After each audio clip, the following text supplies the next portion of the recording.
புதுக்கோட்டை மாவட்டம் ஆலங்குடி அருகே ஒரே பலாமரத்தில் நூற்றுக்கணக்கான பலாப்பழங்கள் காய்த்துள்ளன.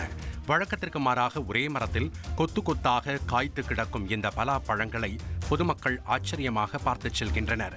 மேலும் தற்போது பலாப்பழ சீசன் என்பதால் கொத்தமங்கலம் ஊராட்சி பனசக்காடு பகுதியில் ஒரே மரத்தில் 200க்கும் மேற்பட்ட பலாப்பழங்கள் காய்த்துள்ளன.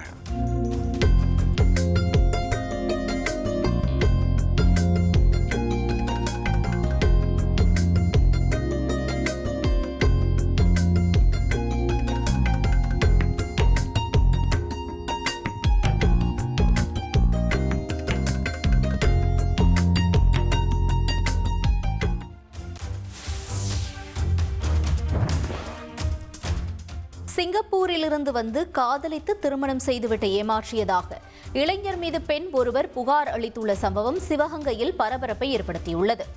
மானாமதுரையைச் சேர்ந்த பிரைவேட் லிமிடெட் கம்பெனி ஆரம்பிக்கலாமா இல்ல பார்ட்னர்ஷிப்ல ஆரம்பிக்கலாமா? எது கன்ஃபியூஷன்? ஒரு எக்ஸ்பர்ட் கிட்ட பேசிரோம். எப்படி? பாஸ் வாலா பி தி பாஸ். குகன் என்பவர் கோயம்புத்தூரில் பொறியியல் படிக்கும்போது ஜூனியர் மாணவி ஒருவரை காதலித்து வந்துள்ளார்.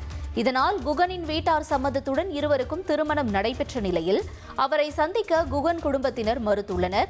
இதனால் நியாயம் கேட்டு மானாமதுரை மகளிர் காவல் நிலையத்தில் தஞ்சம் புகுந்த இளம்பெண் நடவடிக்கை எடுக்காமல் போலீசார் ஒருதலைபட்சமாக விசாரிப்பதாக குற்றஞ்சாட்டியுள்ளார்.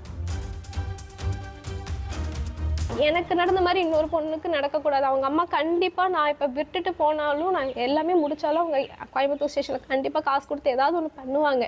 அவன் லைஃப்பில் இன்னொரு பொண்ணை அவன் நினச்சி கூட பார்க்கக்கூடாது. அவங்க அம்மா அப்பா தங்கச்சின்னு அத்தனை பேருக்கும் அந்த அசிங்கம் நடந்தால் தான் நம்ம வீட்டு பொண்ணுக்கு அப்படி ஆயிடுச்சுங்கிற மாதிரி எந்த பொண்ணுக்கும் அது நடக்காது. என்ன மாதிரி எத்தனை பொண்ணுக்கு நீ பாதிக்கப்படுவாங்க. நான் விட்டுட்டு போனாலும் அவனுக்கு கண்டிப்பாக அவங்க அம்மா அப்பா இன்னொரு பொண்ணை பார்த்து கல்யாணம் பண்ணி வைப்பாங்க. அவன் எந்த கல்யாணமும் கடைசி வரைக்கும் பண்ணிக்கக்கூடாது. இன்னொரு பொண்ணுக்கு அந்த மாதிரி நடக்கவே கூடாதுங்கிறனால தான் நான் முன்னாடி வந்து சொல்கிறேன். சொல்லியிருக்க கூட